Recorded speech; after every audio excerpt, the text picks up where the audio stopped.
जीवों के साधना में अनर्थ उत्पन्न कर देता है।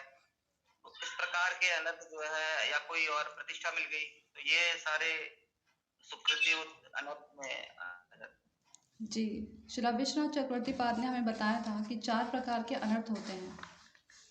पहला, जो दुष्कृति उत्पन्न अनर्थ होता है। जो कुछ भी हम व्यक्ति जीवात्मा बिना कर्म किए नहीं रह सकती। मनुष्य योनि में, सिर्फ मनुष्य योनि में जीवात्मा कर्म किए बगैर नहीं रह सकती। बाकी जितनी भी योनियाँ हैं सब की सब भोग योनि हैं। चाहे वो देवताओं की योनि हो, ब्रह्मा की योनि हो, या जीव जंतु, पशु पक्षी, कीट पतंग, पाषाण योनि, कुछ भी योनियाँ क्यों ना हो, ये सभी की सभी भोग योनियाँ हैं। ये सभी जो कर्म किए हैं सब भोग रहे हैं। अभी हमें जो जीवन मिला है वो मनुष्य जन्म का मिला है, जिसमें हम अपने पिछले प्रारब्ध कर्मों को भोग रहे हैं और अब नए कर्म हम बना रहे हैं। अब वो नए कर्म कैसे बन रहे हैं, ये हमारे पिछले जन्म के जो संस्कार हैं अनेकानेक, सिर्फ पिछले जन्म के नहीं, उनसे अनेकानेक जन्मों के जो संस्कार हैं उन पर निर्भर करता है कि हम कैसे कर्म कर रहे हैं, अच्छे कर्म कर रहे हैं या बुरे कर्म कर रहे हैं। ये जो बुरे कर्म होते हैं, जिन्हें शास्त्रों में संज्ञा दी गई है पाप कर्म, जिस समय पाप जो है हमारी बुद्धि, हमारी वृत्ति या हमारी क्रियाएं पाप युक्त हो जाती हैं और हमें उसका फल भी बुरा मिलता है, उसको बोलते हैं दुष्कृति से उत्पन्न अनर्थ। साधारण जीवात्माओं के लिए, साधारण मनुष्यों के लिए जो भक्ति में नहीं लगे हैं, भक्ति पथ पर नहीं हैं, उनके लिए जो ये दुष्कृति उत्पन्न अनर्थ है, ये केवल उन्हें उनके कर्मों का पाप करवाता है, उन्हें दुख मिलता है। जैसे उन्हें कोई बीमारी हो गई या गरीब परिवार में पैदा हुए, मंद बुद्धि हुए, कुछ भी हुआ, जो भी पाप युक्त है जिसका उन्हें बुरा दंड मिल रहा है वो उनको प्रारब्ध कर्मानुसार मिल रहा है। लेकिन सौभाग्य से, वैष्णव की कृपा से, जिस जीवात्मा को भक्ति पथ पर ये बुद्धि प्राप्त हुई है कि ये मनुष्य जीवन बड़ा महत्वपूर्ण है और केवल एक यही मनुष्य जीवन मिला है जिसमें हमें भजन करना है, तो वो क्या करते हैं कि इस मनुष्य जीवन में जब वो भक्ति करते हैं तो उसमें क्या होता है कि उनसे ऐसे कर्म हो जाते हैं, भक्ति पथ पर आगे जब बढ़ते हैं तो उस दौरान उनसे ऐसे कर्म हो जाते हैं जिसके कारण वो उस पथ पर आगे नहीं बढ़ पाते हैं। भक्ति पथ पर कुछ अच्छा करने की सोचते हैं, कुछ भजन करते हैं, तो उससे वो जो है डाइवर्ट हो जाता है उनका माइंड। इस प्रकार से ऐसी ये जो होती है दुष्कृति। अब जो विश्वनाथ चक्रवर्ती पाद ने हमें दूसरा बताया था, वो बताया था सुकृति उत्पन्न। सुकृति उत्पन्न कौन से होते हैं?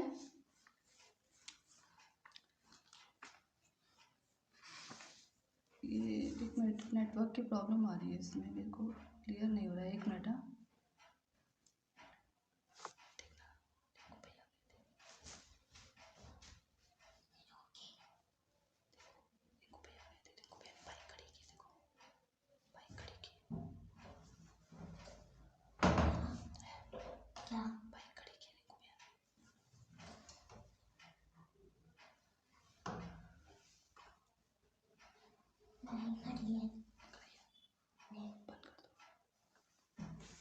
कुछ नेटवर्क में प्रॉब्लम सी चल रही है। ठीक है, तो चलो विश्वनाथ चक्रवर्ती पाद ने हमें बताया था कि दूसरा जो बताया था वो बताया था सुकृति उत्पन्न अनर्थ। जो कुछ भी हम अच्छे कार्य करते हैं, पूर्व जन्म में जो कुछ भी हमने अच्छे कार्य किए उसका हमें अच्छा फल मिलता है। साधारण जीवात्माओं के लिए ये जो सुकृति उत्पन्न अनर्थ है ये उन्हें अच्छा फल देता है। जैसे उन्हें धन मिल गया, अच्छी बुद्धि मिली जिसके कारण उन्हें यश मिला, प्रतिष्ठा मिली, मान सम्मान मिला, कहीं पर किसी को गड़ा हुआ खजाना मिल गया, या उसके बच्चे हैं, संतान है, वो काफ़ी अच्छे निकल गए, आज्ञाकारी निकल गई। हर प्रकार से जो भी कुछ उसके साथ अच्छा होता है वो उसके पुण्य कर्मों का फल होता है, जो कुछ उसने अच्छे कर्म किए, जो कुछ भी किया।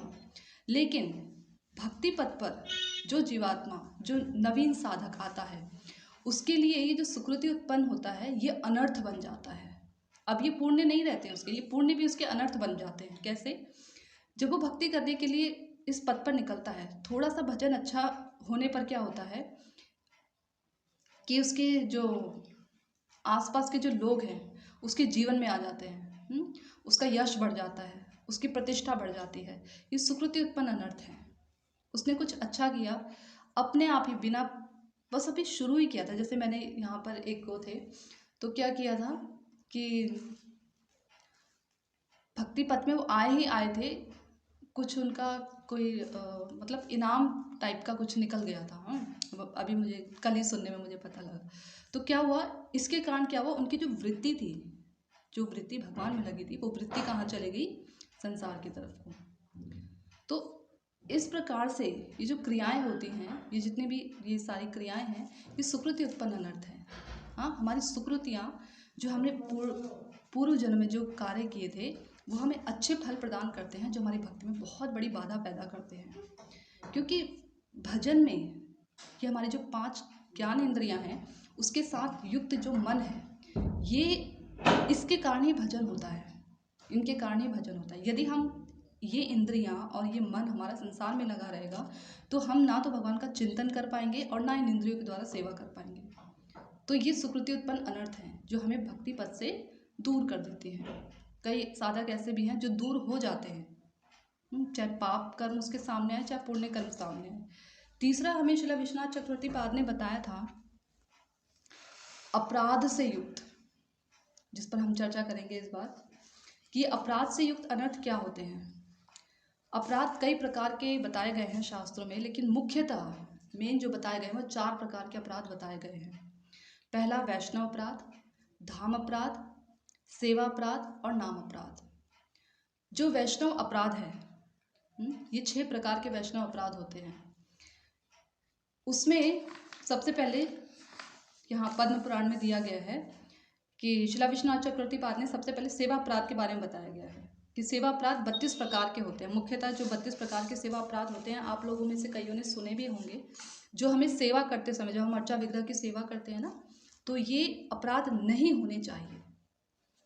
गलती से यदि अपराध हो जाते हैं, गलती से अगर अपराध हो जाते हैं, तो क्या होता है, नाम करते समय नाम प्रभु हमारे इन अपराधों को क्षमा कर देते हैं। लेकिन जानबूझकर या प्रमाद के कारण, आलस के कारण अगर हम ऐसे अपराध करते हैं, ये जो पद्म पुराण में लिखे गए अपराध हैं, तो ये वज्र के समान कठोर हो जाते हैं। फिर ये सेवा अपराध के अंदर नहीं आते हैं, ये नाम अपराध के अंदर गिने जाते हैं। ठीक है, तो श्रील विश्वनाथ चक्रवर्ती पाद हमें जो 32 प्रकार के सेवा अपराध हैं, उन्हें मैं शॉर्ट में सुना देती हूँ। पहला है पादुका पहनकर मंदिर में जाना। पादुका यानी जो चप्पल हैं, जूते हैं, ये सब पहनकर मंदिर में हमें नहीं जाना चाहिए। सवारी में बैठकर मंदिर में जाना। कई ऐसे लोग होते हैं ना कि बिल्कुल अपनी जो गाड़ी है उसको बिल्कुल मंदिर के, भगवान के जो गर्भ मंदिर है, उसे थोड़ा सा ही पहले उतारते हैं। ऐसे नहीं करना चाहिए। जब हम भगवान से मिलने जा रहे हैं, भगवान के दर्शन करने जा रहे हैं, तो हमें अपनी जो गाड़ी है उसको थोड़ा दूर करके उतारना चाहिए, ताकि हम थोड़ा सा अपने पैरों को कष्ट देकर भगवान के गर्भ मंदिर में दर्शन करने जा सकें। तीसरा है इष्ट देव के उत्सव का निरादर या अनुष्ठान ना करना। जो हमारे इष्ट देव हैं भगवान, उनके जो उत्सव होते हैं, जैसे जन्माष्टमी आदि हो गया, गौर पूर्णिमा हो गया, नरसिंह जो चतुर्दशी हो गई, और भी कई तरीके की जो हो गई, बलराम तिथि हो गई, इन सब का उत्सव ना करना। इन सब में जो है किसी भी प्रकार का हर्ष उल्लास ना दिखाना, या प्रमाद के कारण ऐसे ही रह जाना। ठीक है। अभिष्ट देव के सम्मुख उपस्थित होकर भी उन्हें प्रणाम ना करना। भगवान के सामने जब हम जाते हैं तो हमें भगवान को जरूर प्रणाम करना चाहिए। कभी कभी हम ऐसे ही, जैसे जो नए लोग हैं जिन्हें मालूम नहीं होता, वो जाते हैं ऐसे ही एक हाथ से प्रणाम कर देते हैं। कई पहले, जब मैं बहुत साल पहले, 7-8 साल पहले जब मैं जाती थी ना, देखती थी, तो काफ़ी लोग ना मंदिर के आगे से गुजर रहे होते थे, ऑफिस जाते वाले लोग, चाहे कार में बैठे हो चाहे पैदल हो, तो वो क्या करते थे, ऐसे एक हाथ से ऐसे ऐसे ऐसे ऐसे ऐसे करते थे। तो ऐसे करना अपराध होता है। भगवान को पूर्णतः दोनों हाथों से, अगर हम नहीं कर पा रहे हैं साष्टांग प्रणाम या पंचांग प्रणाम, जिस प्रकार से भी है, नहीं कर पा रहे हैं, तो लेकिन अपने दोनों हाथों को जोड़कर, सर झुकाकर भगवान को प्रणाम करना चाहिए, वरना यह अपराध होता है। उच्छिष्ट अवस्था में भगवान की वंदना करना। जूठे मुंह, जूठा हाथ लिए भगवान के मंदिर में चले गए, उनकी हम स्तुति आदि कर रहे हैं, वंदना आदि कर रहे हैं, तो ये ऐसा नहीं करना चाहिए। देखिए, नाम तो हम कर सकते हैं उच्छिष्ट अवस्था में, मुंह हमारा जूठा है, हाथ जूठे हैं, तो हम जीवा से नाम ले सकते हैं। यहाँ पर तुलसी माला से जप करने की बात नहीं कही गई है, नाम लेने की बात की गई। नाम हम किसी भी अवस्था में, कैसी भी अवस्था में ले सकते हैं, यहाँ तक कि शौच में बैठे हुए उस समय भी हम नाम भगवान का ले सकते हैं। ये नाम प्रभु की कृपा है। लेकिन जहाँ पर विग्रहों की सेवा की बात आती है, जहाँ पर भगवान के अर्चा विग्रह की सेवा की बात आती है, वहाँ पर हम इस प्रकार से उच्छिष्ट मुख से या उच्छिष्ट हाथों से, गंदे वस्त्रों से और गंदे पैरों से इस प्रकार से हम भगवान की सेवा नहीं कर सकते हैं। यहाँ तक कि जो विग्रहों की सेवा में लगे होते हैं, उनके अगर वस्त्र गंदे हैं, गंदे से यानी कि शौच आदि से आए हैं, निवृत्त हुए हैं, और उसके बाद उन्होंने अपने वस्त्र जो हैं चेंज नहीं किए हैं, कभी कभी कुछ छिटा आदि भी पड़ जाता है, हाँ, मलमूत्र आदि का, तो इसको पहनकर भी यदि हम भगवान के विग्रहों की सेवा करने जाते हैं तो वो भी एक अपराध के अंदर गणना उसकी होती है। उसके बाद कहा गया है कि अपवित्र अवस्था में भगवान की वंदना करना, ये हो गया। एक हाथ से प्रणाम करना, एक हाथ से भगवान को प्रणाम नहीं करना चाहिए, जो बताया था। देवता को पीठ दिखाकर प्रदक्षिणा करना, कभी कभी देखा गया है जब मंदिर में प्रदक्षिणा करते हैं हम भगवान की, गर्भ मंदिर की जब प्रदक्षिणा करते हैं भगवान की, तो क्या करते हैं, भगवान के सामने जैसे ही आते हैं तब भी हम पीठ दिखाते हैं, क्योंकि पूरे गोल ऐसे घूमते हैं। ऐसे नहीं घूमना चाहिए। जब हम प्रदक्षिणा करते हैं तो इस तरीके से घूमते हुए भगवान के सम्मुख अपना चेहरा रखना चाहिए, पीठ पीछे की तरफ होनी चाहिए, भगवान के आगे जो है चेहरा सामने रखकर प्रदक्षिणा करनी चाहिए। या फिर इस तरीके से जब हम ऐसे प्रदक्षिणा करते हैं तो चेहरा इधर ही को आना चाहिए, ऐसे पूरा ऐसे गोल पीठ दिखाकर, भगवान को पीठ नहीं दिखनी चाहिए हमारी। जब हमारे परम गुरुदेव भक्तिदार नारायण गोसाई महाराज जब कथा करते थे ना, बताया गया जब मथुरा मठ में कथा भी करते थे, तो जब आते थे भगवान के सामने दर्शन से आते थे तो कभी भगवान की तरफ को पीठ करके नहीं चलते थे, कभी नहीं देखा गया था उस समय कि वो पीठ करके भगवान की ओर चल रहे हैं, ऐसा मैंने सुना था। तो इतना ध्यान रखते थे, जबकि वो एक महाभागवत स्तर पर थे। तो अभी तो हम लोग तो अभी कहीं भी नहीं है, साधक की स्थिति में भी अभी हम नहीं है, साधना भी नहीं कर रहे हैं, तो हमें तो बहुत खास ध्यान रखना चाहिए इन चीज़ों का।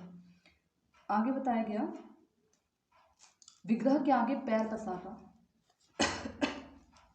भगवान के आगे, भगवान के अच्छा विग्रह के आगे ऐसे सीधे पैर करके या ऐसे घुटने मोड़कर जैसे हम बैठते हैं ऐसे करके, ऐसे नहीं बैठना चाहिए भगवान के आगे, या बिल्कुल सीधे पैर उनकी तरफ को चेहरा करके, या मतलब पैर करके उनकी तरफ को नहीं बैठना चाहिए, ये एक अपराध के अंदर आता है।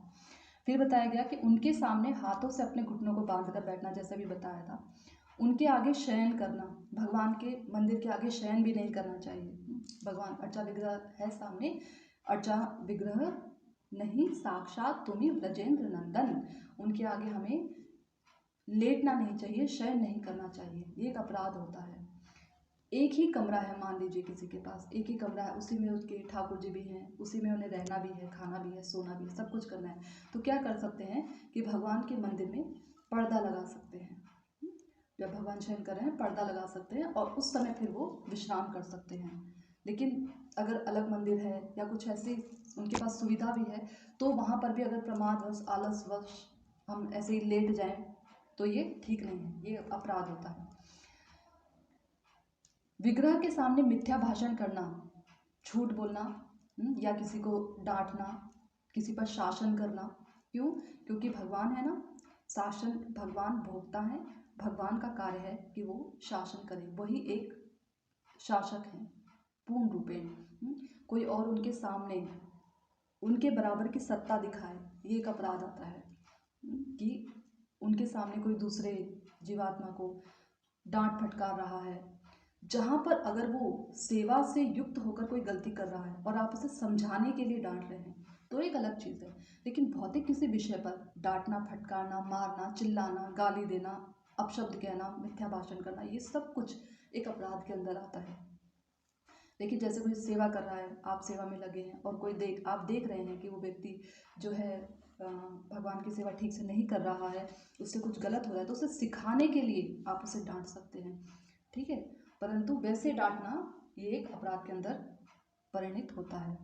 उनके सामने भोजन करना, कई ऐसे लोग हैं, मैंने देखा है, भक्तों में भी देखा है, भगवान का विग्रह है सामने, उनके सामने बैठकर प्रसाद पा रहे हैं, ये एक अपराध होता है। भगवान के सामने बैठकर प्रसाद नहीं पाना चाहिए। गुरु के सामने बैठकर भी प्रसाद नहीं पाना चाहिए जब तक कि गुरु स्वयं ना कहें। कहीं किसी विशेष परिस्थिति में, कभी बहुत बड़े सभा आयोजन में, विशेष परिस्थिति में ये हो सकता है, लेकिन गुरु के सामने बैठकर भी प्रसाद नहीं पाना चाहिए। भगवान के सामने बैठकर भी प्रसाद नहीं पाना चाहिए, भोजन नहीं करना चाहिए, एक अपराध होता है। आपस में वार्तालाप करना, भगवान सामने खड़े हैं, ऐसा तो बहुत देखा गया है। मंदिर में जाते हैं हम भगवान के दर्शन करने और भगवान के विग्रह के सामने ही जो है आपस में बातचीत करने लग जाते हैं। और बताओ सब ठीक है, सब बढ़िया, कैसे चल रहा है, बड़े दिनों बाद दिखे, अरे हम ऐसे आए थे, हम वैसे आए थे, पिछले हफ्ते नहीं दिखे। ये सब इस तरीके की बातें करना भगवान के सामने अपराध होता है। भगवान सामने खड़े हैं, देखिए जिनके रूप को देखकर चेतन भी जड़ हो जाता है और जड़ भी चेतन हो जाता है, ऐसे भगवान। वो अलग बात है कि हमको नहीं समझ में आ रहे हैं, पर भगवान तो देख रहे हैं ना, भगवान तो देख रहे हैं। तो जब भगवान देख रहे हैं तो हम उस समय कैसे बात कर सकते हैं? यूँ तो हमारी जितनी इंद्रियां हैं, ज्ञान इंद्रियां, ये सारी अक्षज हैं, ये अधोक्षज को नहीं देख सकती, भगवान को कभी देख ही नहीं सकते हम लोग। परंतु ऐसे में फिर भी भगवान हमें नहीं दिख रहे हैं। वही प्रभुपाद जी वाली बात कि प्रभुपाद जी जब इधर से कभी इधर से ऐसे दर्शन कर रहे हैं तो क्या सोचते हैं कि भगवान मुझे देख लें। जब जगन्नाथ जी रथ यात्रा पे निकलते हैं ना, रथ यात्रा बहुत लोगों ने अटेंड की होगी, तो जगन्नाथ जी जब निकलते तो इसलिए नहीं निकलते कि हम जगन्नाथ जी को देखें, जगन्नाथ जी देखें, क्योंकि कई ऐसे उनके भक्त हैं जो मुसलमान हो गए शरीर से, जो अपने कर्मों के कारण जो कुछ भी है, शरीर से जो कुछ भी है, उस प्रकार से ऐसी योनि में उन्होंने जन्म लिया है कि वो मंदिर में नहीं जा सकते हैं। तो क्या करते हैं, जगन्नाथ जी खुद अपने भक्तों को दर्शन देने के लिए बाहर निकलते हैं। भक्त वात्सल्य का गुण है ना भगवान के अंदर, वत्सलता का, तो भगवान बाहर निकलते हैं दर्शन देने के लिए। हम तो वैसे भी जगन्नाथ जी को नहीं देख सकते, क्या सुंदर लगेंगे हमें, वो बड़ी बड़ी आंखें वाले, जिनके हाथ नहीं पैर नहीं, हमें तो कुछ ऐसे ही दिखता है ना लकड़ी का विग्रह, हमें तो नहीं दिखते वो भगवान।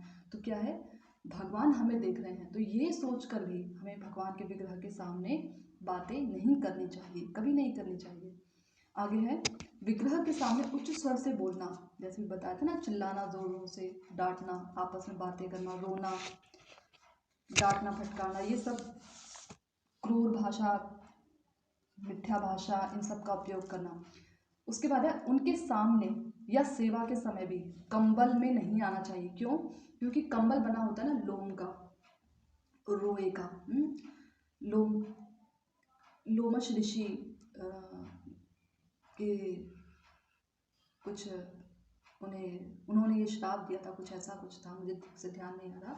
लेकिन भगवान के सामने कंबल में नहीं आना चाहिए, क्योंकि क्या होता है, जब कभी हम ऐसे मखमली, ऐसे कंबल से, लोम से युक्त कपड़े पहनकर या कंबल पहनकर जब भगवान के सामने आते हैं, पहली बात तो सेवा ठीक से नहीं होती, दूसरी बात ये होती है कि क्या होता है, हम, क्योंकि पूरा शरीर हमारा काम, क्रोध, लोभ, मोह, हमारा जो मन है इससे रचा बसा है पूरा का पूरा, तो लोम युक्त कपड़े पहनकर काम वासना अधिक जागती है, ऐसा शास्त्र में बताया गया है। लोम युक्त कपड़े पहनकर काम वासना अधिक जागती, जो बड़े मुलायम होते हैं, जो हमारे स्पर्श सुख देते हैं, हमें स्पर्श सुख देते हैं।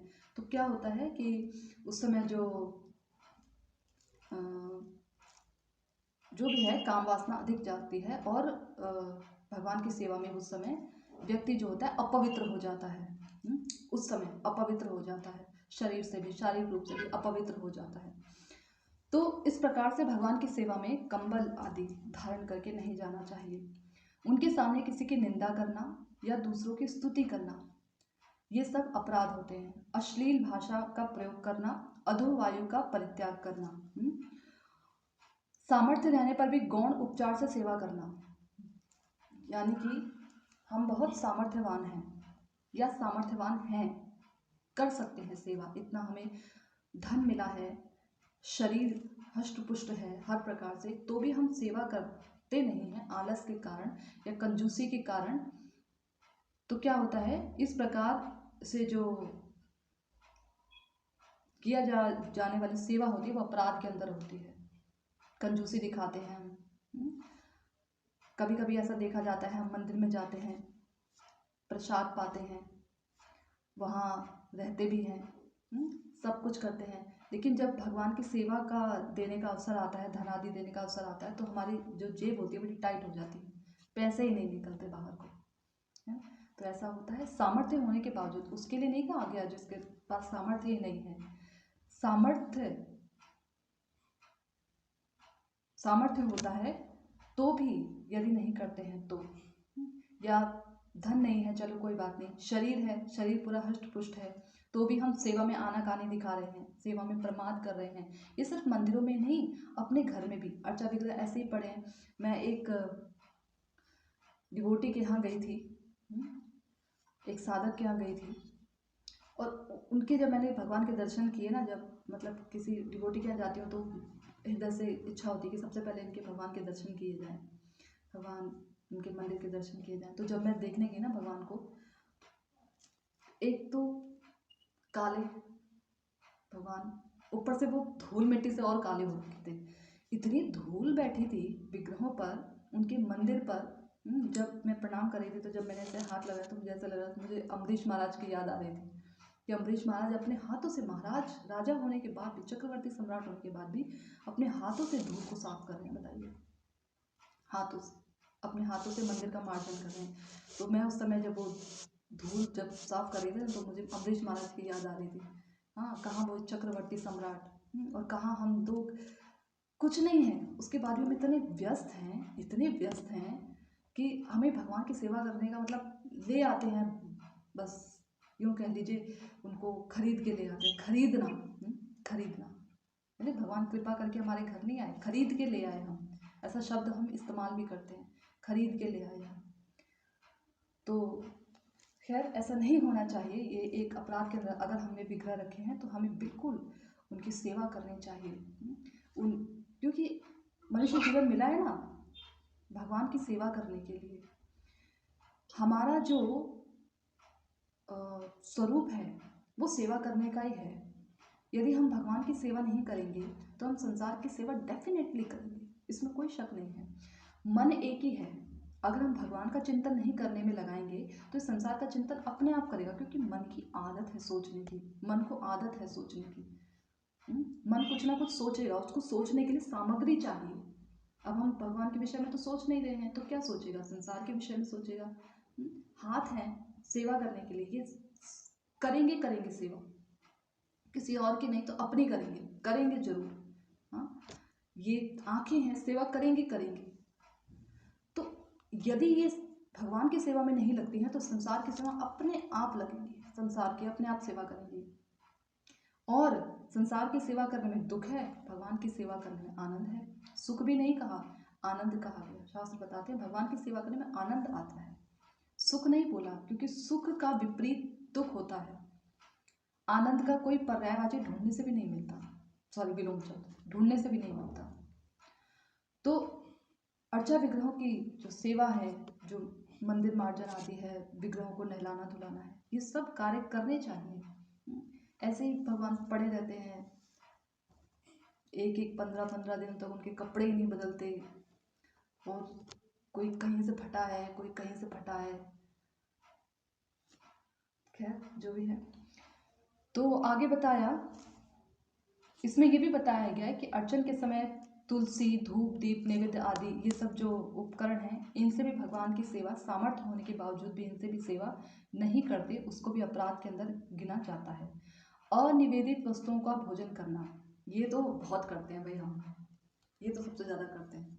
जो वस्तुएं भगवान को निवेदित नहीं की गई हैं, जिसे हम प्रसाद बोलते हैं भोग लगने के बाद, केवल उसी को, ये अपडेट होने को मांग रहा है 10 मिनट बाद, केवल उसी को ही लेना, उसी को ही जो है उसी को ही प्राप्त करना, ये बड़ा कम काम करते हैं हम। क्या करते हैं, बाहर बाजार में गए, कुछ बढ़िया हमें हमारी मनपसंद मिली, चटोरी जीभ ने बोला धावा मार दिया, भैया उधर चलो, मन ने बोला ये खाना है, और हमने हाथ उठाया और गपागप मुंह में डाल दिया। ये हम बहुत करते हैं। कभी कभी क्या करते हैं ना, गए ऐसे कंठी ऐसे छुआ लेते हैं, तो ये कोल्ड ड्रिंक पी रहे हैं, ऐसे कंठी ऐसे छुआ लेते हैं, ये तो मैंने बहुत देखा, ऐसे कंठी छुआ लेते हैं। ये भी तो भोग, ये तुलसी है, ऐसे अर्पण कर दिया। ये तो हम अपने आलस के कारण करते हैं। हाँ, ये सब चीज़ें ये बहुत रेयर केस में बिल्कुल, वरना ये तो चीज़ कहीं कहीं नहीं गई, ऐसे कंठी छुआ कर ऐसे दे दिया जाए। खैर, लेकिन अनिवेदित वस्तुओं का भोजन करना, यहाँ भोजन बोला गया, प्रसाद, क्योंकि निवेदित चीज़ें प्रसाद कही जाती है, अनिवेदित है तो उसको पाना ये अपराध होता है। वैसे भी ये पाप के अंदर गणा जाता है। भगवान गीता में बोलते हैं ना, जो कुछ भी यज्ञ जप तप आदि ये जो कुछ तुम मुझे अर्पित करके नहीं लेते हो, स्वयं ले लेते हो, तो ये तुम पाप खा रहे हो और कुछ नहीं है। समयोपयोगी फल पुष्प आदि अर्पण ना करना, यानी जिस ऋतु में जो फल फूल आदि लगा हुआ है आता है, मौसमी फल हो गया, मौसमी सब्जी हो गई, ये भगवान को उस समय ना भोग लगाना, उस समय उनको ये सब चीज़ें अर्पित ना करना, एक अपराध होता है। किसी भी वस्तु के अग्रभाग को स्वयं भोजन कर या दूसरों को देकर उसका अवशिष्ट भाग भगवान को अर्पण करना, ये भी बहुतायत मात्रा में हम करते हैं। भगवान को जैसे हम कुछ भी लेकर आए, बहुत बढ़िया मनपसंद, मान लीजिए हम जलेबी लेकर आए, हमें बड़ी पसंद है जलेबी, बहुत पसंद है हमें जलेबी लेकर आए, तो क्या किया, हम भगवान को भोग ना लगाकर, जैसे कभी होता है ना, बच्चे आ गए, अरे मम्मी थोड़ा सा दे दो, पापा थोड़ा सा दे दो, तो हम चलो छोटा बच्चा ही तो है, निकाल के पहले उसको एक टुकड़ा देते फिर भोग लगाते। कभी कभी ऐसा भी होता है, मैंने कई जगह देखा भी है ऐसा। तो ये एक अपराध होता है, ऐसा नहीं करना चाहिए। हाँ, भगवान जैसे हम कभी सब्जी बनाते हैं ना, भगवान के लिए सब्जी बनाते हैं, तो जब हम उनके लिए साग सब्जी आदि बनाते हैं, तो हम उसमें नमक या मसाले चेक करने के लिए उसको मुंह में रखकर फिर उसको थूक सकते हैं बाहर, कि उसमें मसाला कैसा है, भगवान को सही लगेगा कि नहीं लगेगा, ये हम कर सकते हैं, ऐसा कर सकते हैं। परंतु ऐसे कि उसका उच्छिष्ट थोड़ा सा पहले खुद ही पा लेना फिर भगवान को, ये झूठा हो जाता है। तो ये एक अपराध के अंदर आता है। विग्रहों को पीठ दिखाकर बैठना, विग्रह के सम्मुख दूसरों को प्रणाम करना, करते हैं हम लोग बहुत, जब कभी मंदिर में हम बड़े दिनों बाद। माता जी जी हरे कृष्णा माता जी। हरे कृष्ण। माता जी, जो आपने अभी जैसे फ्रूट के लिए बोला बच्चों को कि जैसे हम ले आते, जैसे हमने लिया तो जैसे हम लेके आए थे ठाकुर जी के लिए कि हम ठाकुर जी को भोग लगाएंगे, जी जैसे हमने दिन के टाइम पे ठाकुर जी को विश्राम करा रखा है। आवाज आ रही है मेरी? हाँ हाँ आ रही है। हेलो। हाँ जी बोलिए। तो जैसे हमने ठाकुर जी को दिन के टाइम पे विश्राम करा रखा है, तो क्या हम जैसे बच्चे ने मांगा तो हम क्या जैसे ठाकुर जी के, जैसे हम 8 पीस लेके आए फ्रूट के, जैसे कोई भी लाए हम ठाकुर जी के लिए थे पहले, लेकिन फिर क्या जैसे बच्चा मांग रहा है तो हम क्या उसमें से जैसे 4 पीस निकाल के पहले मंदिर में रख के क्या फिर बच्चों को दे सकते हैं कि ये भी अपराध नहीं आएगा? देखिए, जब कभी विशेष परिस्थिति है, बच्चे को बाहर जाना है या कहीं बच्चा दूर जा रहा है, स्कूल ही जाना है, हम तभी निकाल के देते हैं ना। जैसे कभी कभी हम स्कूल, बच्चे को लेट हो रहा है तो, या ऑफिस में जाने के लिए किसी को लेट हो रहा है, तो क्या करते हैं हम, भगवान को भोग टाइम पे नहीं लगा पा रहे हैं तो भगवान के लिए फटाफट निकाल के रख देते हैं, फिर हम उन्हें दे देते हैं। ये किसी विशेष कंडीशन में ऐसा हो सकता है, लेकिन अगर डेली हम ऐसा करते हैं, हमारे रूटीन में ही ऐसा आ गया है, तो ये एक अपराध होता है। रूटीन के अंदर नहीं आना है। कभी बहुत रेयर केस में, रेयर केस भगवान भी देखते हैं। भगवान कोई जैसे पत्थर की मूर्ति नहीं है, उनके पास भी हृदय है, उनका भी हृदय धड़कता है, और वो हमारे फीलिंग्स को, हमारे इमोशंस को भगवान समझते हैं। हाँ, भगवान व्यक्ति हैं, वो समझते हैं हमारा उद्देश्य क्या है, किस उद्देश्य से, किस वजह से हम ऐसा कर रहे हैं, ये भगवान समझते हैं। वो फिर भगवान के ऊपर निर्भर करता है, ये अपराध के अंदर नहीं आएगा। लेकिन अब हमारा डेली रूटीन यही है, हम फल लेके आ रहे हैं, कोई भी वस्तु लेकर आ रहे हैं, बच्चा आ गया, हमने भगवान के लिए निकाल के रख दिया, भगवान उस समय विश्राम करें। सब समय तो ऐसा नहीं होता ना कि सब समय हम उसी समय फल लेकर आए और उसी समय विश्राम कर रहे हैं। भगवान सब समय तो भगवान विश्राम नहीं कर रहे होते हैं। दिन के समय में कुछ घंटे भगवान विश्राम करते हैं, फिर रात के समय विश्राम करते हैं, ऐसा कुछ होता है। तो सब समय ऐसा करना ये गलत है, ये हमारे रूटीन के अंदर आ गया, ये गलत है। हम भगवान से ज़्यादा महत्व उन अपने बच्चों को दे रहे हैं, इसका मतलब यही हुआ। ऐसा नहीं होना चाहिए। कभी कभार, कभी किसी केस में ऐसा चल सकता है, किसी केस में। खैर, समझ में आया? हरे कृष्णा। हरे कृष्णा। ठीक है। विग्रह के सम्मुख दूसरों को प्रणाम करना, ये हम बहुत करते हैं। जब कभी हम मंदिर में मिलते हैं, हाँ, या किसी प्रभु जी को मिले तो हमने ऐसे उनके सामने प्रणाम कर दिया या चरण स्पर्श कर दिए, ये एक अपराध होता है, ऐसा नहीं करना चाहिए। भगवान के सामने किसी को भी प्रणाम करना, किसी के चरण स्पर्श करना, दंडवत प्रणाम करना, पंचांग प्रणाम करना, ये एक अपराध होता है। गुरु को हम प्रणाम कर सकते हैं, वैसे तो कहा गया है कि नहीं प्रणाम करते हैं, गुरु मना करते हैं कि भगवान के विग्रह के सामने, भगवान के सामने आप प्रणाम ना करें। बहुत उन्नत स्तर के वैष्णव वो हमें मना करते हैं क्योंकि वो हमें शिक्षा देते हैं, लेकिन हम उनको प्रणाम कर सकते हैं परंतु किया नहीं जाता। लेकिन क्योंकि साक्षात गुरु भगवान से अभिन्न होते हैं, क्योंकि वो हमें भगवान से मिलाने वाले होते हैं, तो हम उनको प्रणाम कर सकते हैं, परंतु गुरु ही स्वयं शिष्य को इस बात को करने के लिए मना करते हैं। लेकिन यदि कभी ऐसा हो, भगवान का मंदिर खुला हुआ है, भगवान सामने खड़े हैं, गुरु सामने से आ रहे हैं, तो हमें पहले गुरु को ही प्रणाम करना चाहिए। वहाँ उस कंडीशन में ये अपराध नहीं होता है। लेकिन फिर भी शास्त्र में कहा गया है कि किसी को भी भगवान के विग्रह के सामने प्रणाम करना अपराध होता है। ठीक है, ये 2 मिनट रह गए हैं और ये सेवा अपराध भी समाप्त होने वाला है। गुरुदेव के सामने मौन रहना, इस्लामवादी प्रणाम ना करना या उनके प्रश्नों का उत्तर ना देकर चुपचाप बैठना। गुरु हमसे कोई प्रश्न पूछ रहे हैं, या वैष्णव, सिर्फ गुरु ही नहीं, वैष्णव भी हमसे कोई प्रश्न पूछ रहे हैं और हम उनका उत्तर नहीं दे रहे हैं, अपनी बुद्धि से, अपने विचार से, जितना सुना है, जितना हमें पता है, जितना हम जानते हैं, नहीं भी जानते हैं, हमें उसका उत्तर जरूर देना चाहिए, वरना ये एक अपराध होता है। लिखा तो ये सेवा अपराध के अंदर है, लेकिन ये वैष्णव अपराध में भी गिना जाता है।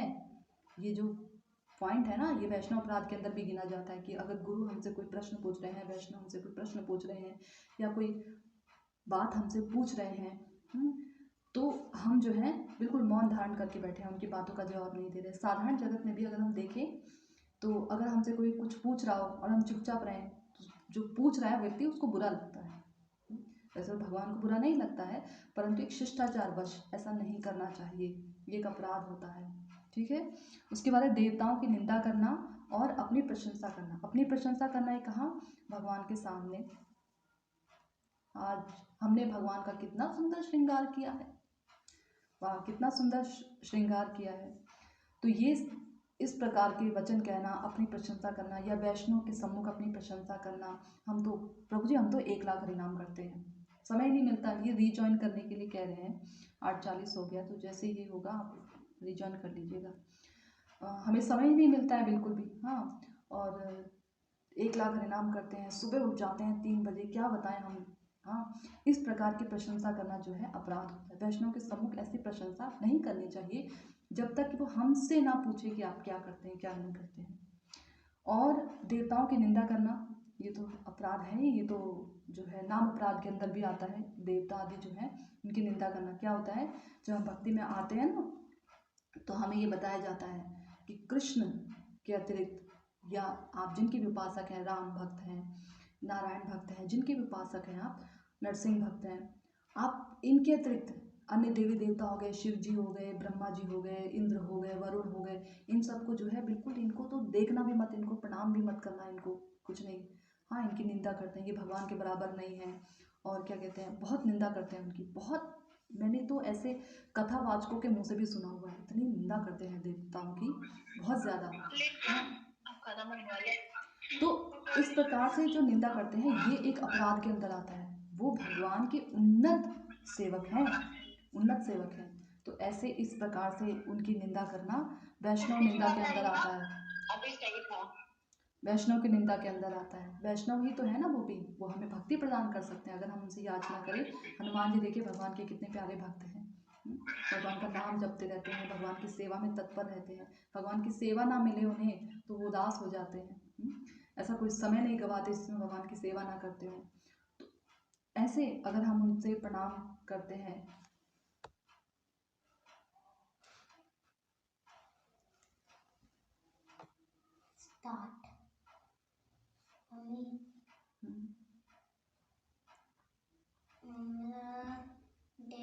फोन कल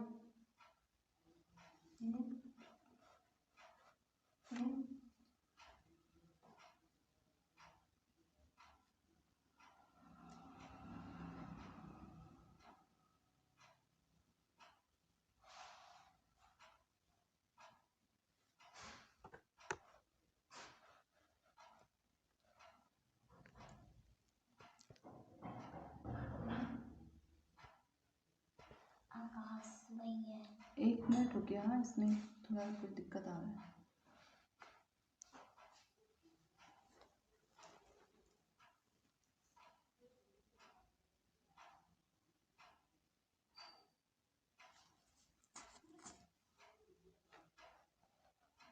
किया हमने इसको।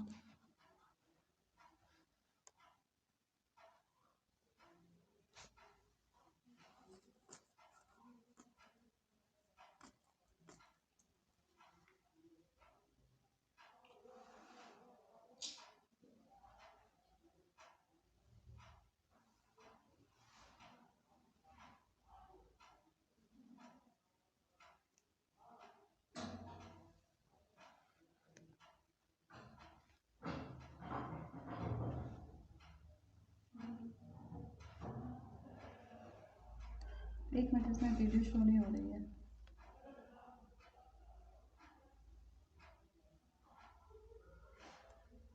हाँ ठीक है, अभी ठीक है। आवाज़ आ रही है ना हरे कृष्णा? हाँ जी, हरे कृष्णा माता जी, आ रही है। ठीक है। तो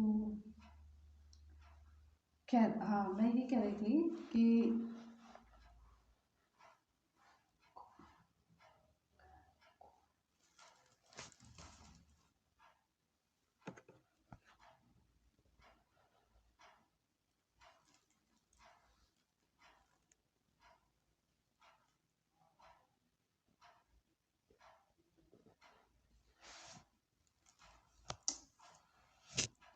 हरे कृष्णा,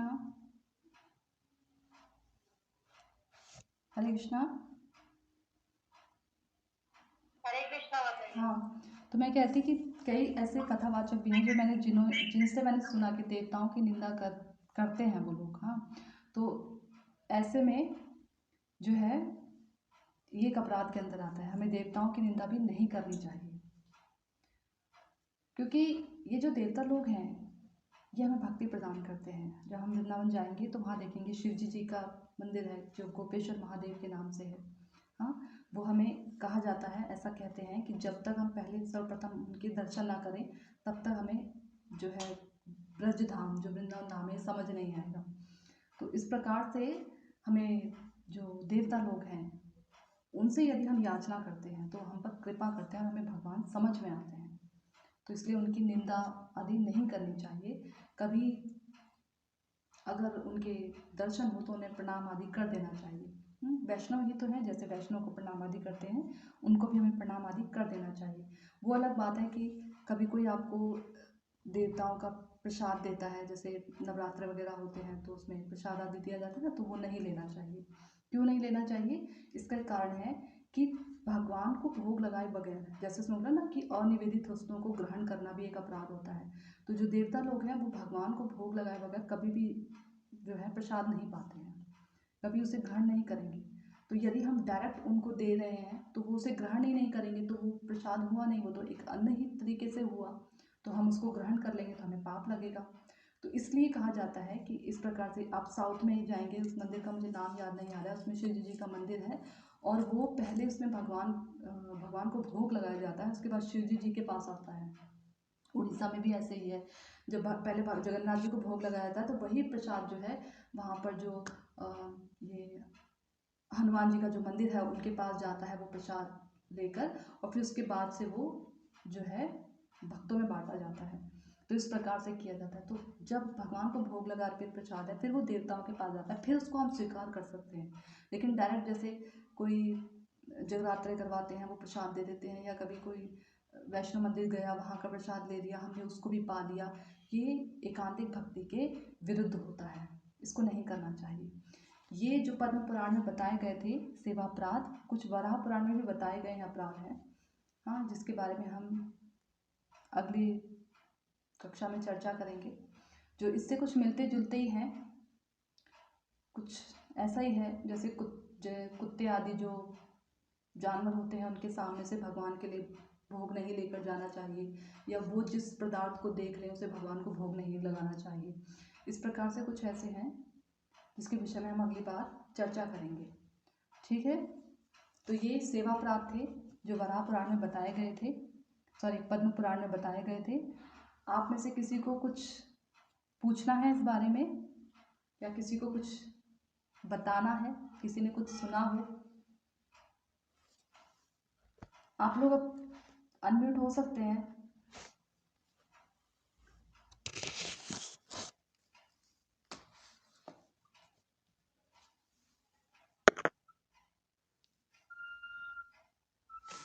सब चले गए क्या लगा के फ़ोन को? हरे कृष्णा अरे हरे कृष्णा माता जी। बोलते नहीं है ना, तो मुझे ऐसा लगता है कि सब लोग चले गए, बस फ़ोन को लगा दिया है। जब बीच में मेरे बेटे की जो है ऑनलाइन क्लास चल रही थी, तो कभी कभी ना वीडियो ऑडियो सब ऑन, सब ऑफ करके इधर उधर चला जाता था। तो मुझे कहीं ऐसे ही तो कुछ नहीं चल रहा कहीं। माता जी मुझे पूछना था, जैसे मन और बुद्धि होती है ना, तो उसमें ना हर बारी मन जीत जाता है। मतलब जैसे हम कोई बात सोचते हैं तो जैसे सोचेंगे भगवान के बारे में, थोड़ी माला करेंगे तो जैसे दो भी पूरा मतलब है महामंत्र नहीं हो पाएगा, तो इतने में फिर मन भाग जाएगा।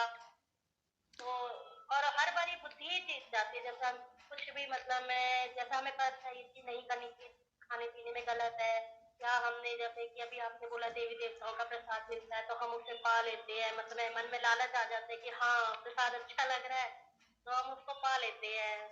और पता है कि मतलब कि गलत है, फिर भी मन जीत जाता है, बुद्धि की बात नहीं सुन पाते हैं। ऐसा क्यों होता है? मतलब मैं ये भगवान भगवत गीता में कहते हैं कि ना चाहते हुए मनुष्य पाप करने के लिए प्रेरित होता है। क्यों?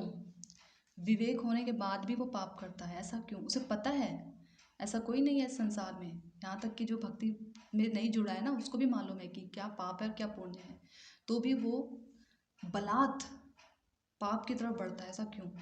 ये इसलिए होता है क्योंकि 3 गुणों से युक्त, जो प्रकृति के जो 3 गुण हैं, क्योंकि हमने इस धराधाम पे हम आए हैं ना, और जो हमारा सूक्ष्म और स्थूल शरीर है, सूक्ष्म शरीर बोलते हैं मन, बुद्धि और अहंकार, इन 3 चीज़ों से मिलकर हमारा सूक्ष्म शरीर बनता है। और स्थूल शरीर जिसे हम देख रहे हैं, देख पाते हैं, जिसे हम, ये स्थूल है। मन को, बुद्धि को और अपने अहंकार को, मैं को हम नहीं देख पाते हैं, तो ये सूक्ष्म है, अति सूक्ष्म है, ये दिखता नहीं है। और स्थूल सूक्ष्म है, जो हमें दिख रहा है, जिसे हम देख पाते हैं, अपने नेत्रों से देख पाते हैं, सुन पाते हैं अपने जड़ीय कानों से। तो ये जो सूक्ष्म और स्थूल शरीर है, ये 3 जो प्रकृति के जो 3 गुण हैं, सतोगुण, रजोगुण, तमोगुण, इनसे बंधा हुआ है। हम तीनों गुणों से बंधे हुए हैं हम लोग। क्या है, कभी हमारी वृत्ति जो है, हमारी बुद्धि जो है, वो सतोगुणी हो जाती है, धर्म की और प्रवृत्त होती है, कुछ अच्छा कार्य करने के लिए अच्छे विचार मन में आते हैं, अच्छा संग करने के लिए प्रेरित होते हैं। और कभी कभी आपने देखा भी होगा, कुछ ऐसे भी होते हैं कि भगवान की सेवा पूजा अर्चना हो रही, तो उसमें कभी कभार बड़ी प्रशंसा करने लग जाते हैं, वाह भगवान की कथा अच्छी चल रही है। जो नहीं भी करते हैं, जो लोग कथा नहीं भी सुनते हैं, वो भी बोल पड़ते हैं। क्यों? क्योंकि सतोगुण में है। रजोगुण में होते हैं तो सब समय भागम भाग, भागा दौड़ी, ये संसार की ये वस्तुएं चाहिए, ये चाहिए, लोभ पैदा होता है, हर चीज़ चाहिए, संसार से जुड़ी हर चीज़ चाहिए। और तमोगुण में होते हैं तो आलस, प्रमाद, क्रोध, काम, ये सब बढ़ता चला जाता है। तो इन तीनों से हम बंधे रहते हैं सब समय। ऐसा कोई समय नहीं होता, ऐसा कोई क्षण नहीं होता जिससे हम इन तीनों से खुले ना हो। यदि हम तीनों से ऊपर उठ जाएं तो फिर हम जो है भगवान के, जिन्हें बोला जाता है ना, ये महाभागवत है, क्योंकि महाभागवत ही ऐसे होते हैं जो तीनों गुणों से ऊपर होते हैं, तब तो फिर हम वो बन जाएं। लेकिन अभी क्योंकि हम साधक स्तर पर हैं, साधक का अर्थ होता है जो साधता है, अपने लक्ष्य को साधता है, साधन करने में प्रयास होता है। मन कोई कार्य करने के लिए जब हम उसको धकेलते हैं ना, अपने उसके इच्छा के विरुद्ध कार्य करने के लिए, तो मन को अच्छा नहीं लगता है, बुद्धि को अच्छा नहीं लगता है, हमारे मन को, हमारी बुद्धि को ये सब भगवत क्रियाएं अच्छी नहीं लगती हैं। इसी को बोलते हैं साधना, इसी को बोलते हैं। अभी हमें कुछ अच्छा नहीं लगता, भगवान की ना कथा सुनना, ना भगवान का नाम लेना, भगवत, यहाँ तक कि कभी कभी ऐसा होता है ना, हम ढेर बर्तन धो देंगे, लेकिन 2 भगवान की कटोरी प्लेट धोने में हमें आलस आता है। ढेर बर्तन धो देंगे हम बड़े बड़े, लेकिन 2 कटोरी प्लेट भगवान के पड़े हो ना, उसको धोने में हमें बड़ा आलस आता है। ये इसी को साधना है, इसी मन को, इसी बुद्धि को हमें साधना है, प्रैक्टिस करनी है। साधन को बोलते हैं प्रैक्टिस करना है, भगवान की सेवा में इन इंद्रियों को बार बार बार बार बार बार लगाना है। बलात् ये हमें विषय के, क्योंकि हम बहिर्मुख जीवात्माएं हैं, हम स्वभाव ही है हमारा बाहरी दुनिया में जाना, बाहर की चीज़ों के प्रति आकर्षित होना, फिल्मी गाने के प्रति, सीरियल्स के प्रति, और अच्छे अच्छे बातें सुनना, अच्छा रूप देखना, अच्छे सौंदर्य को देखना, अच्छी जगह पे घूमना, अच्छा स्पर्श, कोमल स्पर्श, इन चीज़ों की हमें बड़े समय से जो है हम इसमें रचे बसे हैं, पूरी इंद्रियां हमारी, मन बुद्धि सब कुछ रचा हुआ है। इससे एकदम से बाहर निकालने में हमें कठिनाई तो होगी ना, होगी हमें। तो क्या करेंगे, हम प्रैक्टिस करते हैं, इसी साधना को कहते हैं। ये साधन ही अगर पूर्ण हो जाए तो फिर हम साधक थोड़े ना रहेंगे, तो फिर तो हम सिद्ध हो जाएंगे, तब थोड़ा ना साधक रहेंगे। कष्ट तो साधना करने में होता है। सिद्धों को तो मन थोड़ा ना लगाना पड़ता है, उनका तो मन लगा रहता है। सिद्धों को मन नहीं लगाना पड़ता, मन तो साधक को लगाना पड़ता है, उसमें कष्ट कठिनाई होती है। तो इससे चिंता करने की ज़रूरत नहीं है कि हम जानते हैं ये चीज़ अच्छी है, ये चीज़ बुरी है, फिर भी हम बलात् उसकी तरफ चले जाते हैं, क्योंकि हमारा स्वभाव है। ये कोई बड़ी बात नहीं है, ऐसा होना सबके साथ होता है, मेरे साथ, आपके साथ, औरों के साथ, सबके साथ। सब साधना कर रहे हैं, सब अपने मन को, अपनी इंद्रियों को भगवान में लगाने का प्रयास कर रहे हैं। इसमें कोई बड़ी दुख की बात नहीं है। अगर हमारे साथ ऐसा नहीं होता फिर तो हम सिद्ध ना हो जाते, फिर तो हमें कोई चिंता ही नहीं थी अगर हमारा मन सध जाता तो। हाँ, अर्जुन कहते हैं कि हवा को वश में कर सकते हैं कुछ क्षणों के लिए, मन को वश में करना कृष्ण जो है नामुमकिन सा है। तो कृष्ण कहते हैं नामुमकिन नहीं है, असंभव नहीं है, हाँ संभव है, लेकिन दुष्कर है, दुष्कर है। कैसे इसे हम मन में वश कर सकते हैं? अभ्यास के द्वारा, वैराग्य के द्वारा। इसीलिए बोलते हैं जो हम अनुकूल और प्रतिकूल करते हैं ना भक्ति में, ये भक्ति के अनुकूल इसको स्वीकार करना है, भक्ति के प्रतिकूल इसका वर्जन करना है, यही है। अनुकूल यानी अभ्यास करना, प्रतिकूल यानी वैराग्य, उसको प्रतिकूल को छोड़ना और जो अनुकूल है उसका अभ्यास करते रहना। एक ना एक दिन सध जाएगा मन और बुद्धि, सध जाएगा, एक ना एक दिन आ जाएगा सेंटर पे। और अपने प्रयासों से तो होता नहीं है। जब हम भगवान की भक्ति का बल लेते हैं ना, भजन का बल लेते हैं, तो हमें बल मिलता है, चित्त बल। चिन्मय है ना, चिन्मय है ये सब चीज़ें, और हम चिन्मय जीवात्मा है, लेकिन बड़ी शुद्र, अति शुद्र हैं। तो हमारा बस नहीं चलता माया के सामने। लेकिन क्या करेंगे, जब हम भगवान के भजन का बल लेते हैं तो हम शुद्र जीवात्माओं के अंदर भी बल आ जाता है। ठीक है, और किसी का कुछ प्रश्न? समय भी हो गया है। अगली बार हम लोग सेवा अपराध जो थोड़े वराह पुराण में कहे गए हैं, जो मुख्य हैं, उन पर चर्चा करेंगे। उसके बाद हम जो है नाम अपराध पर चर्चा करेंगे।